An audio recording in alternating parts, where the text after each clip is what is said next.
I want to unpack a little bit more about the Iowa State House and the Satanic Temple statue Baphomet being destroyed by a patriot. I think it's a fantastic story, but I want to talk to y'all a little bit about civil disobedience. I want to unpack that a little bit, talk to you about your obedience or your lack of obedience. And then I want to share something, a thought that I had a lot. And if it's misunderstood or you don't hear the whole story, you're going to think I'm crazy or you're going to think I'm not a patriot. I think I am. Hope so.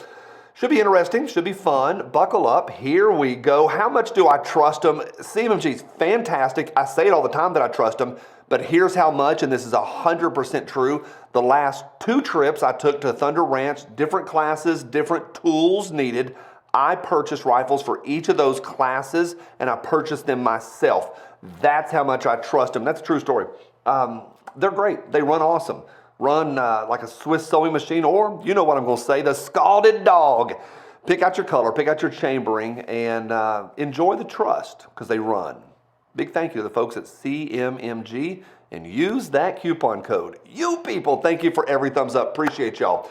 All right, this Church of Satan or the Satanic Temple, whatever they're called, don't care. They erected a statue of Baphomet, Satan, whatever.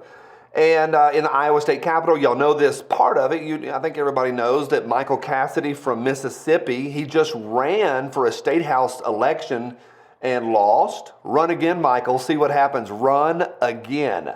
Goes to Iowa. I don't know if he was visiting or why he went up there. Maybe he went up there just to give a roundhouse to Baphomet.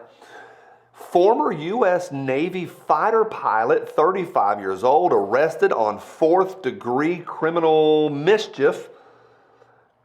I think it's great. He's been arrested and released, and I think it's fantastic. Let me unpack a couple things here. There's different satanic temples and churches of Satan and all that stuff, and Anton LaVey and all that. This group, they're atheists. They don't really believe in Baphomet. They don't really believe in Satan. They're atheists, but they're pushing boundaries, and they're doing what a lot of folks think they're trying to actually worship Satan. They don't believe in Satan. They're atheists. That's pretty standard. The Church of the Flying Spaghetti Monster and all that stuff. A lot of atheists do this just to do a checks and balances on religious symbols in public places. I fully support Michael Cassidy dethroning and beheading of this Baphomet. Get that crap out of here. Get out, get out, get out. Now, but what about this idea? He chose to get arrested. The idea of civil disobedience. I have on the back of my car a tag from the state of Tennessee that says, "Don't tread on me." And I have to pay extra for that tag. The irony of that, I find it so much fun that I have to pay for the "Don't tread on me." Please, may I have a morsel of food? And may I please pay you to have a tag that says, "Don't tread on me." It's true. I think it's hilarious. It makes me laugh. I also like the message. I really do. I think it's a good message. I think it's hilarious. Guys hit and bang on me when I say things like "do not tread" or show things like the Killdozer, or TriStar's original name was "Shall Not Comply," and try getting that through through Facebook. We ran into a lot of trouble. We still have the "Shall Not Comply" line, but people are like, "Johnny, you comply all the time." Yup. The moment you get in a car, even beyond having a driver's license, if you drive between the white line and the yellow line, you are complying and obeying.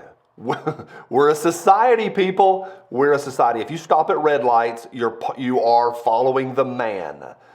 I get it. I have a driver's license. I pay taxes. I pay my water bill and my light bill. I have insurance. I follow the system in a lot of ways. And guys hit me with that, especially back during the "Shall Not Comply" days. They're like, "Johnny, you comply." Yep, all the time. There's a lot of stuff I do. Cop pulls me over, I pull over, 10 and 2, and I'm very polite. "Sir, yes sir, no sir." I'm a sovereign citizen. I comply all the time. But what you don't know when the camera is off the other 23.9 hours of the day is there are, not talking about me, but there are for all of us a lot of ways where we can fight, where we can disobey, Michael Cassidy happened to do it in a way that was public, and I think that's fantastic. When we're paying 55 to 65% in taxes, every time I say that, guy's like, no, it's 37%. Google it.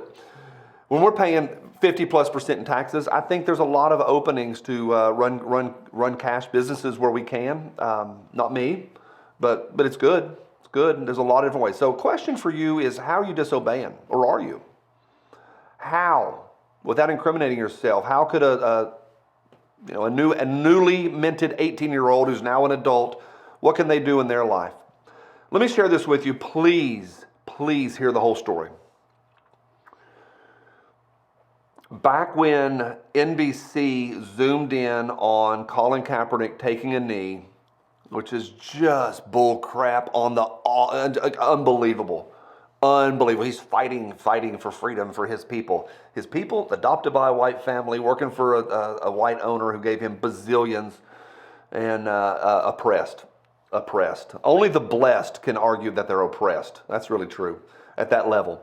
When they zoomed in on him taking a knee, I about threw up, and it went on and on and on. Our local basketball coach here at ETSU got fired over a whole taking a knee scandal.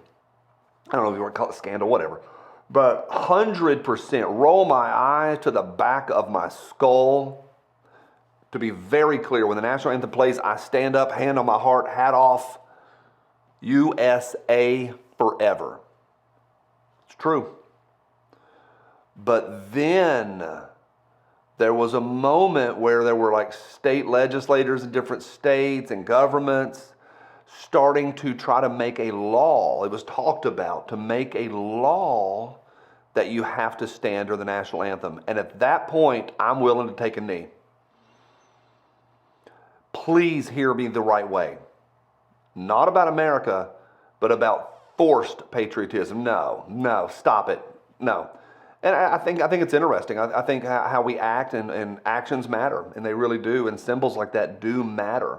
The way we take care of the flag matters. I remember in Boy Scout camp, we would retire flags, and we would have solemn moments where we would retire and burn 5, 6, 8, 10 flags sometimes, and do it respectfully, the right way. And a lot of people would use the Boy Scouts as an instrument to retire the flags in front of banks, and we retired some flags that had been at local government buildings, and that was done very respectfully. Symbols matter. But that idea of a forced government, I don't know, that makes me want to be a civil disobedience scholar. All right, all those words to say this. Michael Cassidy, big thumbs up for me. Run again, Michael. Me, find ways to disobey. Find ways to disobey. What about y'all? Let me know right down below. It's an interesting conversation. Thanks for being a part. See you tomorrow on Hump Wednesday.